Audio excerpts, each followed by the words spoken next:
if you design your life to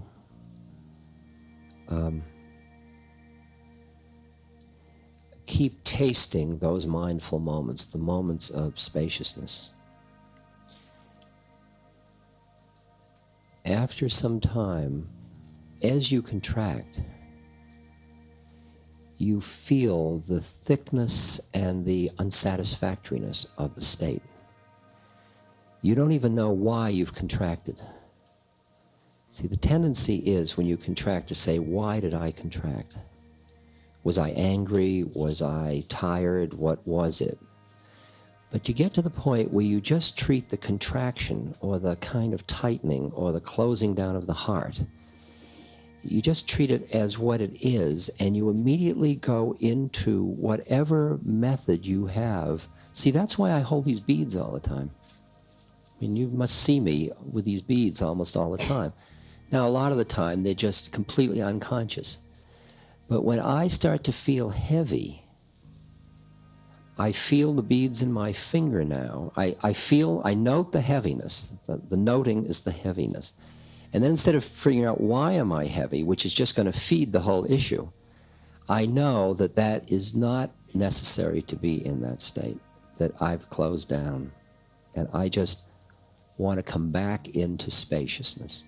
And then it's Ram, Ram, Ram. And it's my guru going Ram, Ram, Ram, Ram. And it's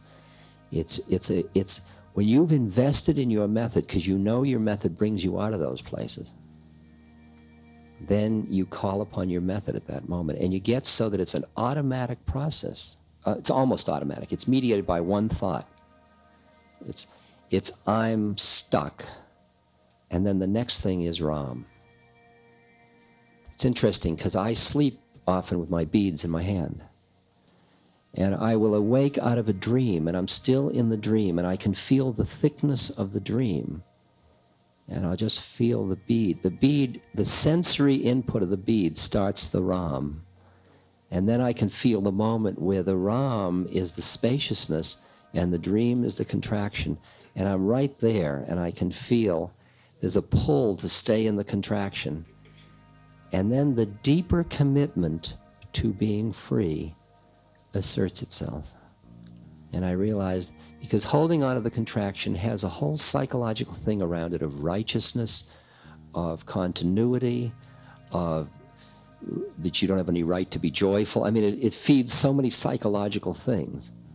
But once you've made the commitment that I want to be free,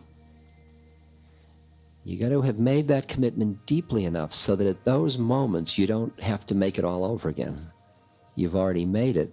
So the two commitments are, I want to let go of that thickness, and the other is, I have faith in my method.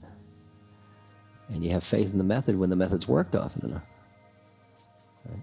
So I'll either use my beads or I'll bring Maharaji to mind. And I'll see him giggling at me, saying, stuck again, eh? You know, and he's sort of giggling. And then these just loosen it.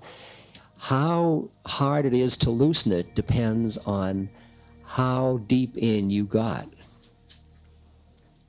And what happens is, as you keep doing your practices, you catch these things sooner. You catch them as you start to go into them, rather than after you're deep in.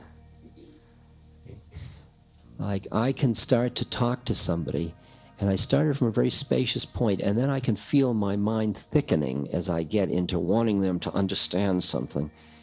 And I realize I'm losing it. And then at that moment, I just either stop or start to do the beads while I'm talking, or all my little techniques work. I just keep working to loosen it, to remind me.